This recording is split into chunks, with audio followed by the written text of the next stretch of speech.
Hello, welcome to the first video tutorial, which is the initial walkthrough section. It's aimed for teachers who've never used GarageBand on the iPad and have no musical background. It's designed to familiarise you with the key features of the app and takes 60 to 90 minutes to complete. Let's begin by turning on the iPad and opening the GarageBand app.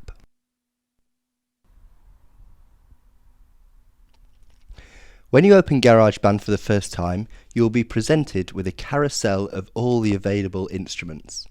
Swipe across the screen until you find the Smart Drums and tap it to select it.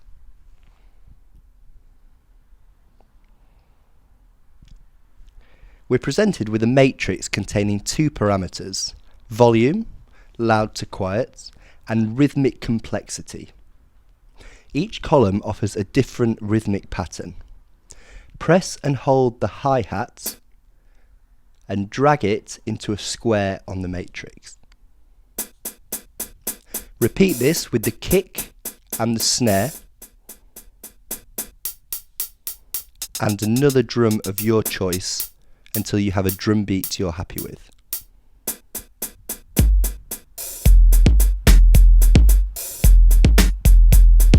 We're now going to record this drum loop into the memory of the iPad. Press the red record button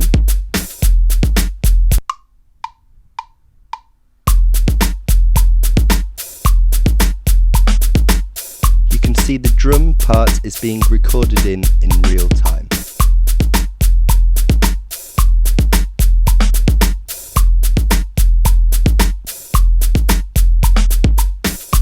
You can now hear the drum beats being played back, and the green across the timeline signifies that it has been successfully recorded in. We can view the recording on the track view page. Press stop, tap the track view icon to open. This page functions in the same way as an old 8-track recorder, with time running horizontally and instrument layered in rows. Think of it as the control center for your composition. We're going to next add another layer of percussion, this time using the regular drums. Press Instruments in the top left hand corner of the screen and select the drums.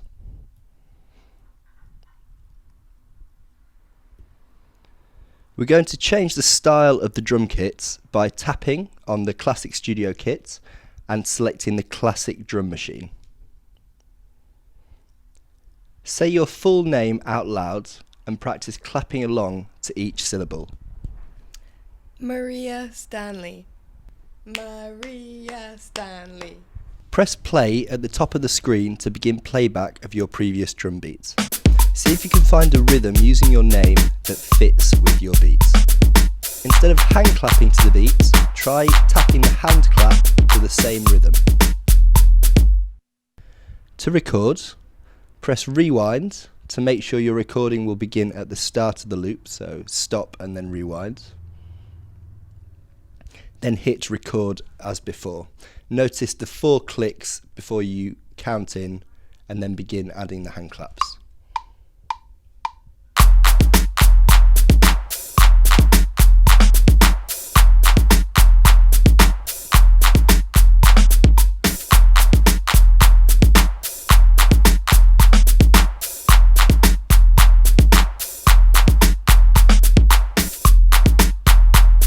Now press stop.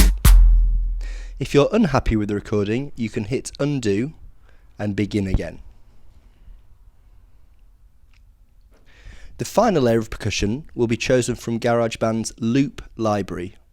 Go back to the track view page and look for the loop button near the top right hand corner of the screen.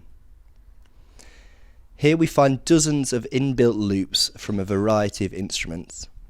From the instrument menu, choose congas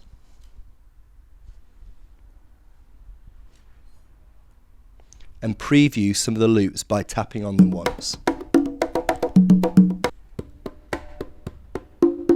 You can scroll down to find more.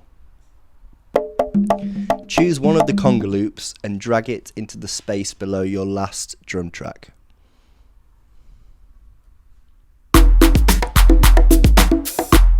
It's now a good time to balance the volumes of your 3 tracks.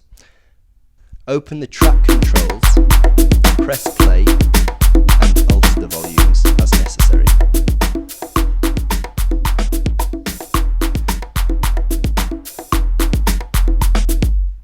Finally, turn off the metronome. Your track view page should look something like this. We now have a strong rhythmic bass upon which we can add harmony and melody.